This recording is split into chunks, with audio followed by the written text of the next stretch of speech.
So I think it's crazy how in the Pool article they're talking about he's predicting the future, and it's written in 1983, and he's predicting the future, and he's talking about how so many years from now, so many things are going to be converging into one. He talks about how he sees that cable companies will be working with TV companies, phone companies will be working with cable companies, so many different companies working together, and it's ridiculous how he makes these random predictions, which I'm sure in 83 people were like, what the heck? And it was before the internet was even there.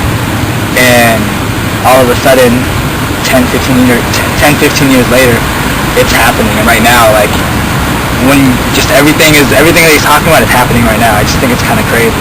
Yeah, I could not agree more that some of the articles seem a little bit prophetic. He was talking, like you were saying, about the conglomerate companies coming together and how maybe one day, eventually, cable would merge off on its own, and how it even did that, and now it's come back together. You look at AT&T, offers internet, offers cable television, offers all sorts of things, and it's one large mass. It's entirely come together, so many different forms of media, and it is crazy that he had no idea that this was going to happen, but he could almost predict it. And I wonder what people are saying about what's going to happen in the future from now, how things are going to look. Well, I wonder if they're even going to need wires at all. You know, a lot of what they talk about is security issues with there being, one, instead of having separate mediums, that they will have one ultimate medium, and maybe if the wires go away, things will change again. I think with what we're talking about, one of the technology now that illustrates these processes is the iPhone. It's not just convergence with the telegraph and the electricity and all that things, but iPhone, you can combine email, text messaging, all that. You don't even need a laptop anymore, and that's one of the smallest devices that we can see that covers what the trend that he's illustrating. And even with that, it's kind of crazy because Pool and a little bit of the other article with Bowler and Grusin, they talk about cross ownership. Cross ownership is mostly in Pool, but they talk about just how companies work together. And with the iPhone, so many companies are involved with it. Right now, it's probably just going to be only a singular phone, but then you have Google in it, and you have Yahoo in it, and Singular has its own technology, and because it's called the iPhone, Cisco will probably get in it because they own the name. So it's just crazy how one product that has so many features that so many companies can be involved in it.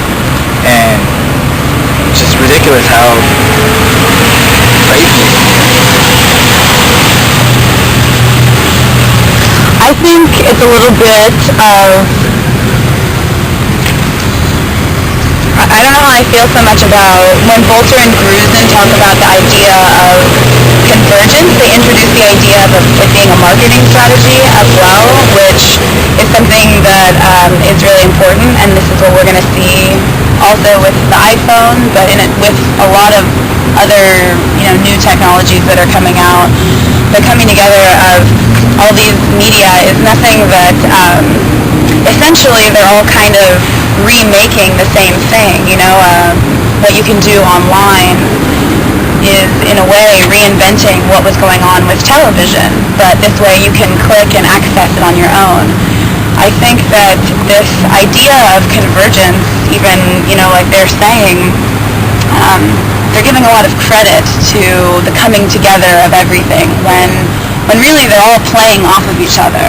It's all essentially the same thing, but they're making it new again. They're bringing back old stuff and they're making it new. I think that's what all of these articles bring up at one point or another is you put it in a bright new package and everyone's real excited about it and even afraid of it. You think about when new technologies come out, there's fear associated with how it condenses space and time and how people can interact. But maybe it's nothing all that new. Maybe email is not that different than the telegraph, for example. It's like one of the connections that Poole made. It's pretty much the same idea. The idea of inscription mixed with electromagnetic pulses is what you're doing when you write an email. So